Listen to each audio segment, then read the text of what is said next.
next ready for Gonzalez versus Cimex Construction.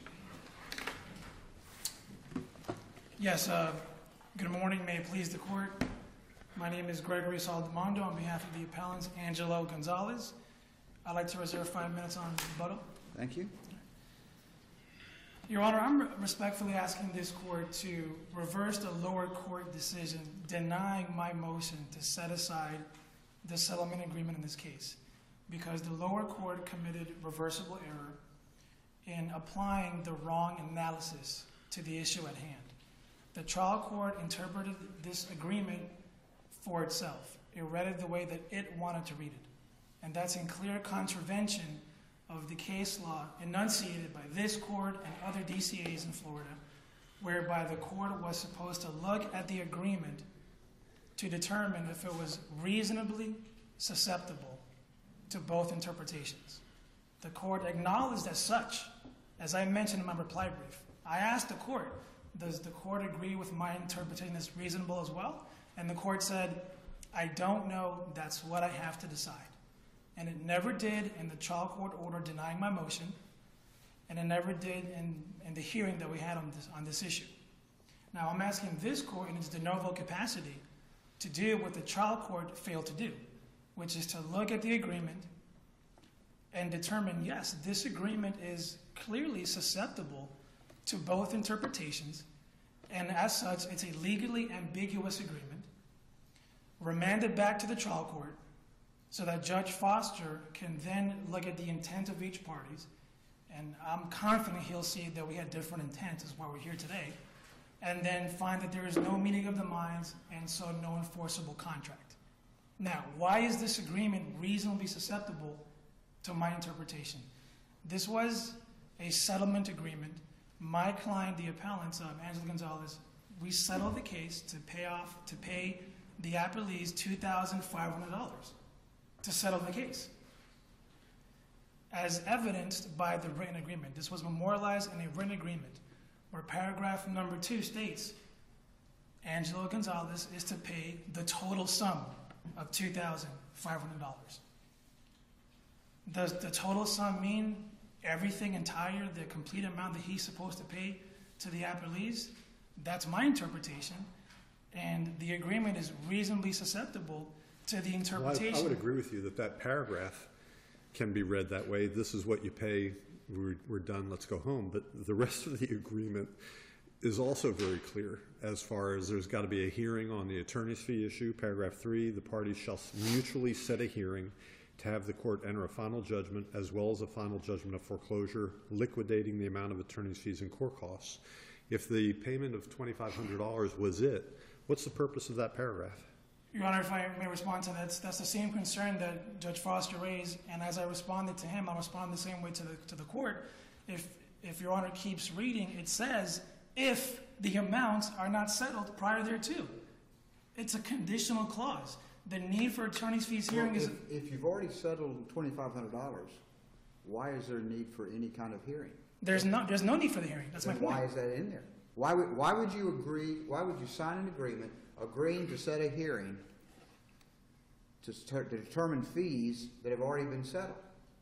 Well, this was an agreement that was... And the language specifically says liquidating the attorney's fees, which suggests that that hasn't been liquidated yet. Well, Your Honor, and that's why the analysis, as this court, in an opinion authored by Judge Silberman in the Carl Smith case indicated, the question is not what's a more reasonable interpretation. I'm not going to stand here and ask this court to say that my interpretation is right and his is wrong. As the case law makes very clear... Well, I guess what we're asking is, help us understand how you could possibly think that $2,500 has settled everything if you also, at the same time, agree in the future to set a hearing to liquidate the amount of attorney's fees if you've already settled it. If I may respond, Judge. Because I guess what we're saying, it seems like it's mutually exclusive. Well, because it's written in the conditional. Why would it be there in the first place to begin with? It says if the amounts are not settled thereto, go ahead and have the hearing. It doesn't say... Okay, why... Okay. How can you say if the amounts are not settled if according to your understanding, they have been settled. They have been settled. Why do you say if they're not settled? Since you've already, paragraph 2 says, oh, they're already settled. Why would you then come down and sign something that says if they're not settled? Well, Your Honor, because remember, this was an agreement that was prepared by the appellate. We read it, we were satisfied with it, and we signed it. The agreement that we discussed at the meeting. That's the question then. Why would you sign an agreement agreeing that in the future you will set a hearing to liquidate fees when you know they're already settled? Why would you do that? Because the way I reasonably read that provision was you're only going to have the hearing if you haven't settled it. And we settled it. So the condition that's wasn't triggered. Help me reconcile then paragraph 6 of the agreement. Your Honor, paragraph number 6. Right, upon timely payment of all the sums specified herein, and it contains a breakdown of what it's for. Damages, interest, costs, attorney's fees. After they are liquidated by the court. Right. That's making a reference to paragraph 2 and 3. Paragraph 2, the total sum, key emphasis on the word total, of $2,500. But if the $2,500 settled the attorney's fees issue, why is there a reference to after they are liquidated by the court? Because that's making a reference to paragraph number 3, if it's applicable. If the amounts are not settled prior thereto, then you go ahead and you liquidate the attorney's fees in a hearing. The condition that was necessary to trigger that paragraph never came into play.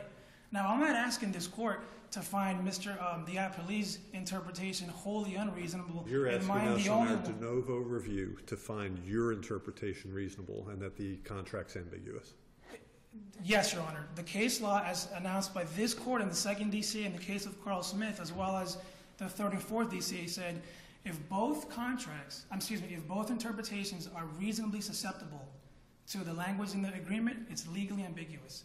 And the Carl Smith case from this court, this court actually stated, because in the Carl Smith case, you had Carl Smith personally guaranteeing a promissory note on behalf of his company to a different company. Both companies entered into an agreement where the agreement said, this agreement hereby cancels and merges all prior agreements. What happened? The company, Catalyst, never paid the promissory note. Frontier then sues Carl Smith to enforce the personal guarantee. Carl Smith says, hey, the agreement did away with my personal guarantee. That's my interpretation. Frontier comes along and says, no, that's not our interpretation. The trial court agreed with Frontier. This court actually stated in its opinion, we don't see how Carl Smith can be liable based on the settlement agreement. This court was actually siding with one interpretation. However, it held because an issue was raised regarding the intent of the parties and because the agreement was reasonably susceptible to each interpretation. It's a legally ambiguous contract and we're going to remand it. This court never said, well, this is how we read it, irrespective of any other possible reasonable interpretation. The test is it reasonably susceptible? Susceptible. It's a very low standard. Is it susceptible to the appellate's interpretation that the total sum of $2,500 was the total amount of the agreement, and was paragraph number 3 a conditional clause where if it was settled, then you don't have to have the hearing? I would submit to this court it's clearly susceptible to that interpretation. This was a case where the original lawsuit was for $3,600. We settled for $2,500. Then after the agreement, I get a notice of hearing where they're asking for $17,000 in attorney's fees. That doesn't make sense. That doesn't make sense. There was no way that I would have my client sign that if he was going to be exposed to over $17,000 in attorney's fees. And more importantly, the court in this case acknowledged the correct standard. I believe at the end of my reply brief, I said, Judge, do you agree that my interpretation is reasonable? Is it susceptible to my reasonable interpretation? He said, I don't know. I have to decide that. And he never did. In the order, He decided it wasn't reasonable. But he never ruling the way he did. He must have decided it wasn't reasonable. I mean, if he understood the law and if it was reasonable, he had to rule the other way. He ruled this way, but so he must have decided it was unreasonable. Well, Judge, I would respectfully disagree. In his written order, he clearly says to the court, this is what it means. He never takes my interpretation into account to see if the settlement agreement is reasonably susceptible to that interpretation. He never does that. And the same way this court decided in the Carl Smith case, it's controlling on this case. In fact, just like in the Carl Smith case, this court sided with one side, but it held, you know what, this is reasonably susceptible to both interpretations. If this court respectfully rules against me, it's going to have to somehow distinguish the Carl Smith case, because I believe it's controlling. And the same test is enunciated by Mariner from the 4th DCA and the Giovanni case from the 3rd DCA. And in all those cases, you have the same fact pattern. You have two parties entering into agreement. One side says, hey, this is what I thought it meant. The other side says, this is what I thought it meant. It's conflicting interpretations. You have a trial court siding with one side, and then either this DCA or the 3rd and the 4th saying, you know what, we're looking at both interpretations. And yeah, the agreement can be read both ways. It makes sense that the appellee would want his attorney's fees apart from the settlement. It also makes sense that he wouldn't settle for $2,500 to just be exposed to $17,000. Could the agreement and I would also point out to the court, in paragraph number 2, what's originally typed in there, what's crossed out, is another higher settlement amount. And that is actually broken down into its components. It says $5,000 or so, consisting of principal of $3,000 or so and finance of $2,000 or so, period. That right there, that's a clear breakdown of what it's made up of. That's a better argument for the appellee to say, look, that's exclusive of attorney's fees because I put right here principal and finance. That's crossed out by the appellee, and he writes up there $2,500. So the final reading of Section 2 is the total sum of $2,500. It doesn't say exclusive of attorney's fees, as he would have you to believe, nor does it say inclusive, as I would have you to believe. The whole point is it's susceptible to both interpretations, and as such, it's a legally ambiguous contract. And I'm asking this court to remand it back to the trial court with that finding that it's a reasonably ambiguous contract. And let's have the trial court look at the intent of the parties, because that's not going to be answered by reference to the contract. Now, it appears from some of the questions that this court may be thinking, well, the appellee's interpretation is more reasonable than yours, counsel. That's fine. If that's exactly what happened in the Carl Smith case. It's not a question of whose is stronger, whose is right, or whose is more reasonable. The only question for this court, which the lower court never did, was, can it be read both ways? Is it reasonably susceptible? That's a key word I want this court to focus on. Is it susceptible to both interpretations? And I agree, we should look at the contract as a whole. Pursuant to this agreement, we're settling for $2,500. And the court raised the same concern. Well, why would it be there if you already settled it? Well, because it's a conditional clause that's only going to be triggered if they're not settled. And we did settle it. And there's no way, I respectfully submit, that this court can say, well, you did settle it, or I'm sorry, you did not settle the amount of attorney's fees because it says $2,500. Looking at the contract as a whole and each part specifically, I just don't see how this is any different than the Carl Smith case. The Carl Smith case said this cancels and merges all prior agreements. This court held that it was still legally ambiguous because it can see how that provision somehow can be read both ways. And here we have less clear language than the case in Carl Smith. Of course, Smith involved a summary judgment, and there were competing affidavits. This doesn't involve a summary judgment. And that's true, Your Honor. And I believe that the principles, as enunciated in Carl Smith case, still apply here, as well as my other cases. One of the principles enunciated in the Carl Smith case is what you started talking about at the very beginning, that the appellate court has de novo review and is in an equal position to evaluate the meaning of the document. So again, I go back to your argument basically is that we have to be persuaded there's an ambiguity in order for you to prevail in this appeal. Right, and I want to make sure that we're clear on what the ambiguity means, because Judge Foster in this case, he said, well, I don't see an ambiguity because this is how I read it. It's clear to me. Okay, that's fine, Judge Foster, but the actual analysis is, okay, you've heard the appellee's interpretation, you've heard mine. Now, please consider both, and do you agree that this contract is susceptible to both. He never did that. His definition of unambiguous was, it's clear to me. Okay, but the case law clearly says you have to consider both, and that was not done. Now, this court could, in its de novo capacity, find that it is susceptible to both, or in the alternative, it could remand to the trial court. So Judge Foster, in the first instance, clearly this time, say, you know what? I don't find that the appellant's interpretation is reasonable. If he were to say that... You're at your 15 minutes. Use your time as you please. I'm already 15 minutes? You're at your 15 minutes. Okay. You can use your time as you please. I'll come back on rebuttal. Okay, Thank very you, good. Judge. Thank you. May it please the court. Barry Kalmanson on behalf of the plaintiff, CMEX Construction Materials Florida, LLC. First of all, I'd like to give you a little background of who the players are, how we got to where we are. CMEX is a construction material supplier, sells concrete and ready-mix concrete and other products. In this case, Mr. and Mrs. Gonzalez were building some construction project. What they did is they had a corporation that they are also the personal guarantors of. The corporation had an account with CEMEX, ordered material on the account, didn't pay for the construction materials.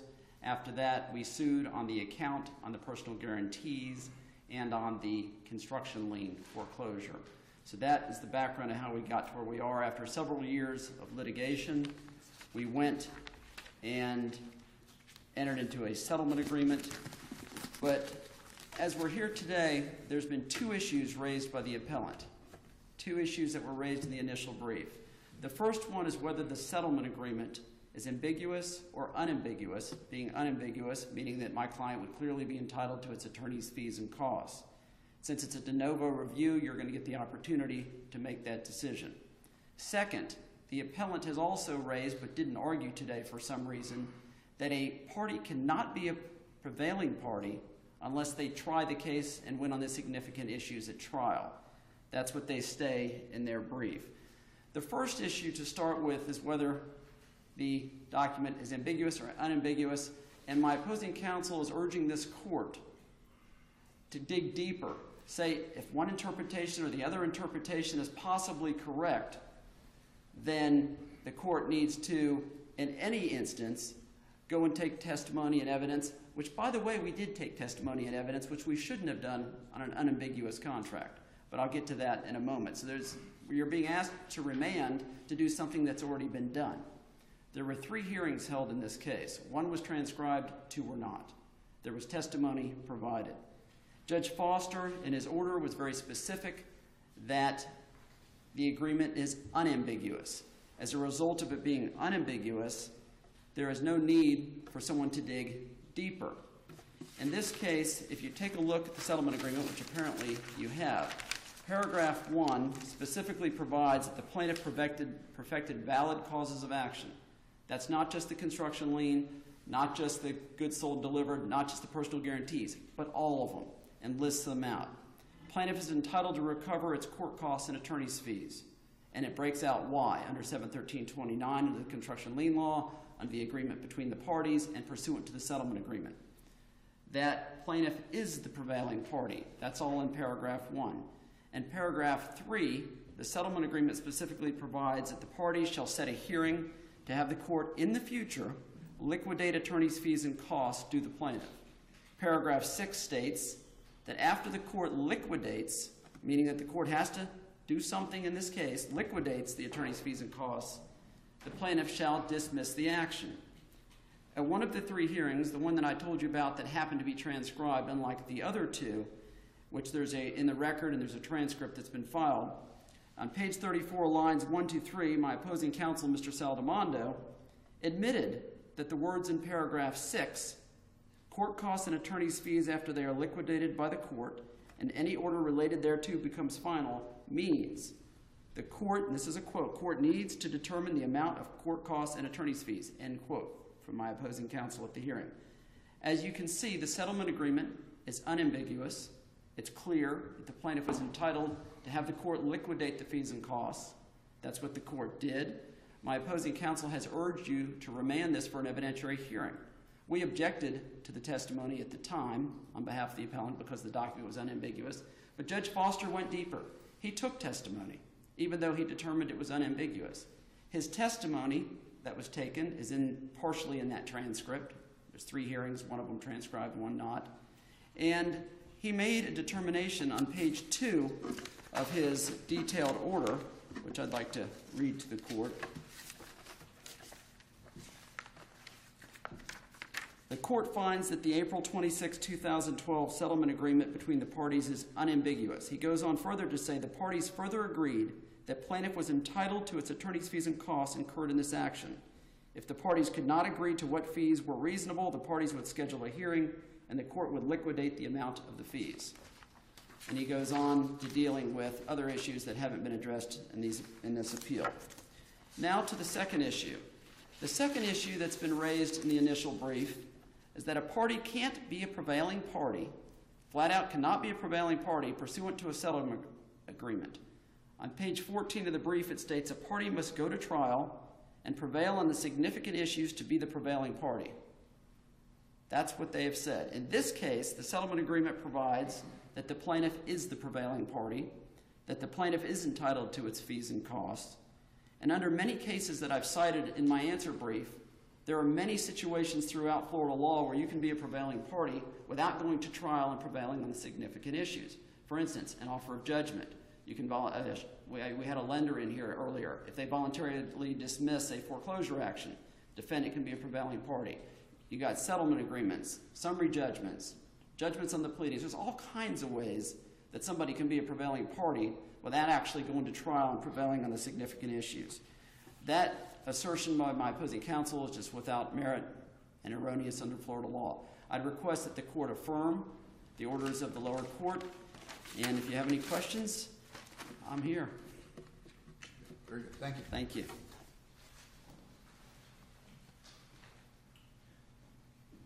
Your Honors, I believe a look into the Mariner case from the 4th DC would be very helpful, because in that case, there was a denial of a motion to enforce a settlement. And the facts of the case briefly are there was an agreement whereby a wall was to be built, and one of the parties built a gate interrupting the wall. So one side sued to enforce. The trial court denied because it held the contract is clear to me. It's unambiguous to me. I read it to mean that the gate could be built. And the 4th DCA stated the following important language that is the exact same situation here. While each side in this case maintains that the agreement is clear and unambiguous, just as the trial court found, the interpretations advocated by both sides, while reasonable, differ. We find that this paradox renders the agreement ambiguous because it is fairly susceptible to different constructions. Accordingly, we believe it was error for the trial court to have concluded that the agreement was unambiguous, and then that remanded to the trial court so the trial court could determine each of the parties' intent. That's the same exact thing here, and I'm asking this court to do the same exact thing. And in the Carl Smith case, it was a summary judgment appeal, but it's still de novo review. It's de novo review in that case as well as this case. And so my position is I don't have to convince this court that my interpretation is the only one that makes sense and his is totally wrong. That's not what I'm saying. Is if this court can look at the agreement, the 4 corners of the agreement, and determine for itself, you know what, this interpretation is reasonable. The agreement is reasonably susceptible to the appellant's position. Whether this court believes that Appellate is stronger or makes more sense isn't the end of the analysis. And if this court says yes, then this case has to be remanded. And I believe that based on the contract, the total sum of $2,500 plus a conditional clause that triggers attorney's fees hearing, that clearly evidences my client's understanding that we were just going to pay $2,500 and be done with this case, not have to then argue over $17,000 in attorney's fees. In fact, we agreed at the mediation rather quickly because both sides thought they were getting a good deal. Appellees were thinking, hey, he's going to pay my $2,500 to my client, and then I get to argue over my attorney's fees. Great.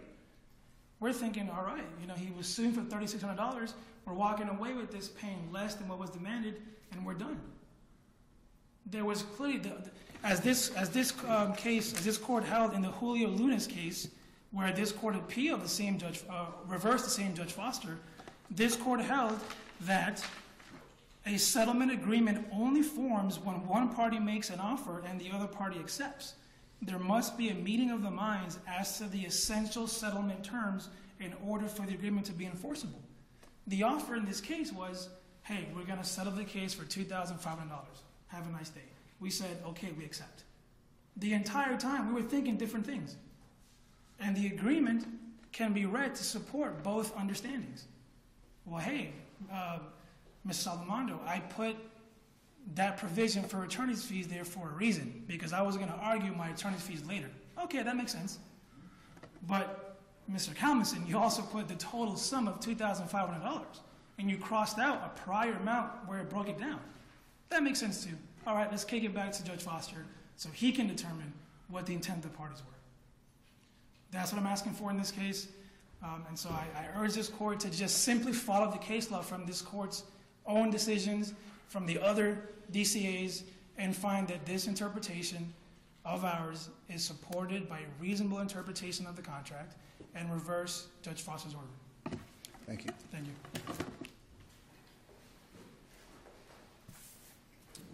Thank you both.